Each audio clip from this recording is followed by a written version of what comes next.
Nurses coming with the agency tend to be given a flat pay of $30 per hour.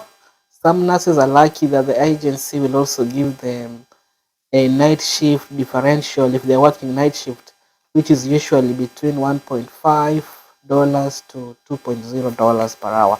So this is usually in addition to the base pay. So most of these nurses earn $30 per hour, which is 1,200 per week. I'm assuming that all these nurses are working 40 hours a week.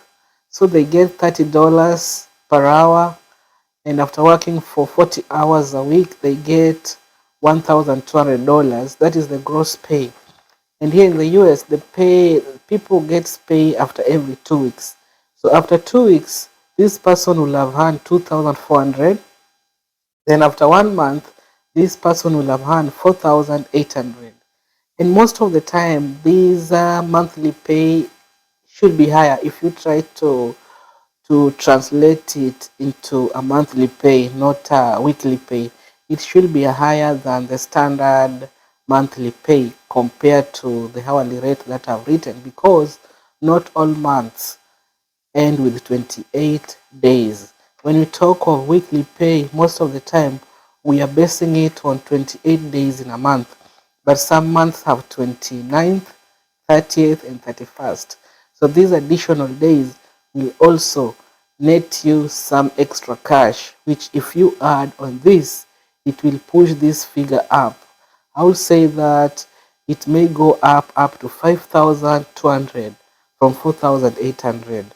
But now, when we do it on a yearly basis, it will be 57,600. So I want to say that this is the amount of money, this is the lowest. Let me say this is the minimum amount of money and us working 40 hours a week will earn. Now, the game changer is the overtime. If this nurse decide to work an extra day every week for 12 hours. So instead of working for 3 days or 4 days, this nurse decide to work for 5 days in a week and resting for 2 days. So this nurse will get every month, every month, this nurse will be adding $2,160 on his or her paycheck, which will bring his or her monthly pay to 6,960, which translates to $83,520 per year. So this is still the minimum amount. And so we've reached a point whereby the nurse earning $30 per hour is able to make 6,960 per week by only working an extra day, either working 5 days a week or 4 days a week.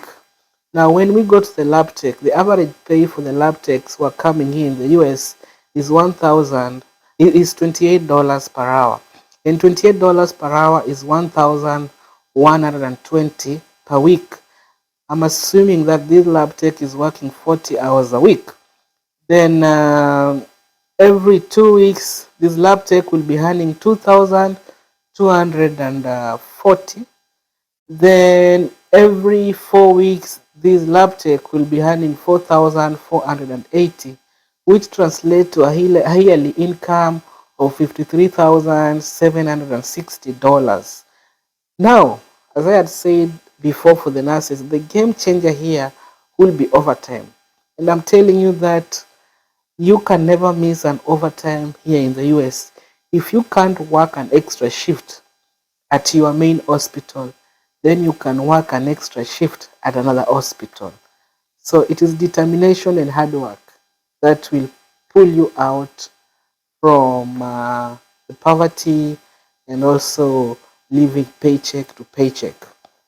So based on my calculation, this lab tech is capable of bringing in $504 every week by taking just a single extra overtime shift.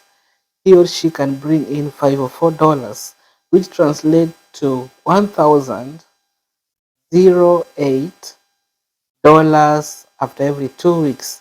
Then after every 4 weeks, he or she will bring in $2016, which translate to 24,192 per year.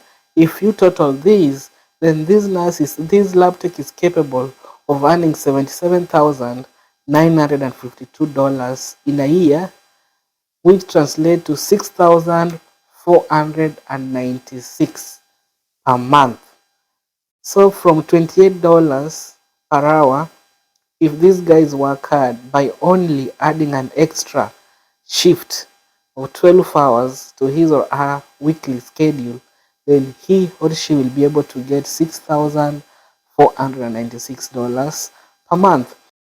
So when speaking about nursing assistant, remember these wages, I'm only discussing agency wages, not the wages of people who have been employed directly by the hospital or by the nursing homes.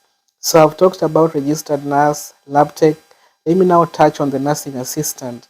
So the nursing assistant, based on the MedPro contract, is $20 per hour, which translates to 800 per week, 1,600 after every 2 weeks, 3,200 after every 4 weeks, 38,400 after every 52 weeks.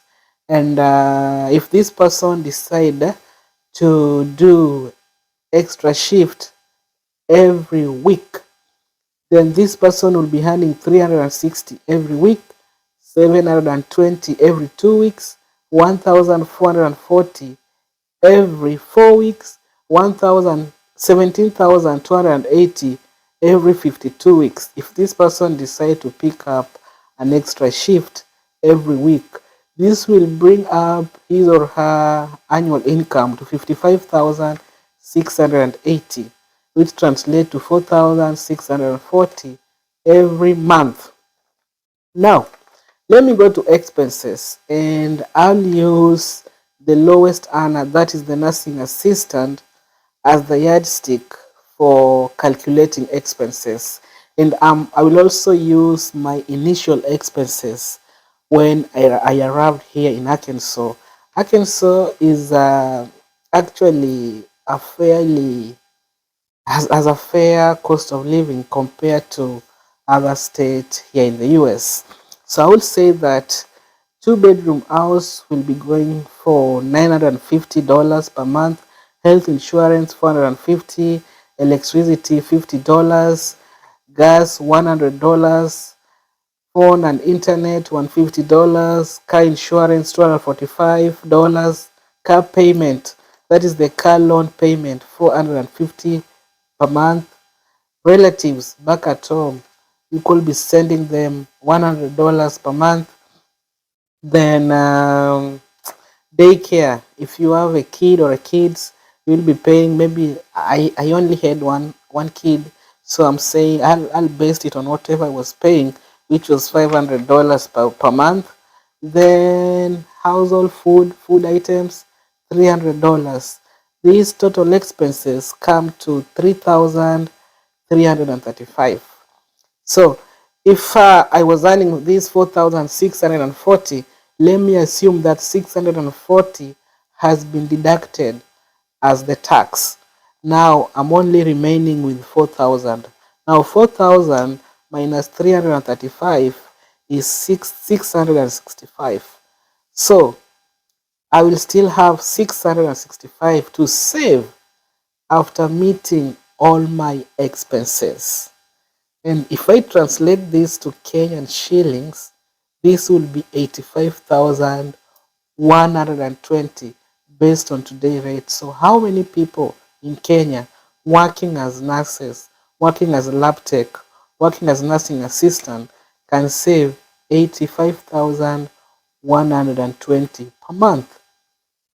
Then let me also translate it to Nigerian naira. So how many people in Nigeria can save 306,000 working as a nurse aide, registered nurses, or lab tech every month? So that's why I want to say that People tend to talk about the US cost of living without having fact at their fingertip. Because I've seen a situation whereby guys are bashing someone who decided to pay to share with them what she was earning on a monthly basis, and this person said that she was earning $8,000 per month, and the reason why she was earning this, as a nurse said, it is because she was ever picking extra shift.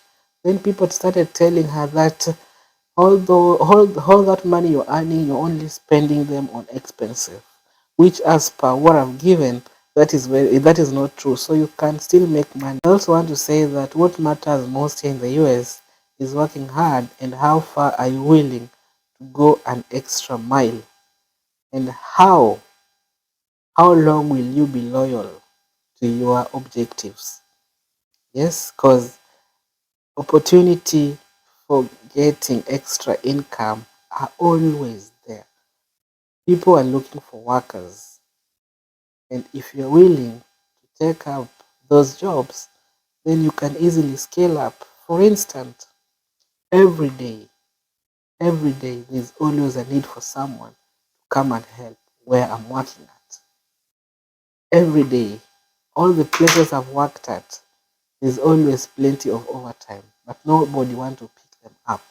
Now, if you come here and decide to pick up those overtime, then you can earn more than what I've written here. So if you are very serious on your US journey, kindly subscribe to my YouTube channel, follow me on Facebook, and watch the videos I've posted. They are very good at learning how to start your journey and the expectation that you should be having when coming to the US.